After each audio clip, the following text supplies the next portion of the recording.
ஆண்டவனும் நானும் இங்கு அண்ணன் தம்பி கேளு புள்ள, அவனுக்கும் என்ன போல அப்பா அம்மா யாரும் இல்ல. ஆண்டவனும் நானும் இங்கு அண்ணன் தம்பி கேளு புள்ள, அவனுக்கும் என்ன போல அப்பா அம்மா யாரும் இல்ல.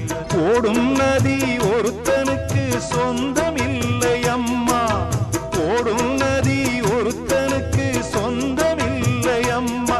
இங்கு ஓட்டை கூரை வீட்டுக்காரன் சொந்தமெல்லாம் சும்மா, இங்கு ஓட்டை கூரை வீட்டுக்காரன் சொந்தமெல்லாம் சும்மா. ஆத்துக்கு பக்கம் ஆத்துக்கு பக்கம் ஆத்து சுரக்கிற ஊத்துக்கு பக்கம் யாரோ வச்ச தென்ன, இது நம்பி இருக்குது மண்ண, இது தானாக வளர்ந்த மரம் பாரம்மா. ஒரு தாயார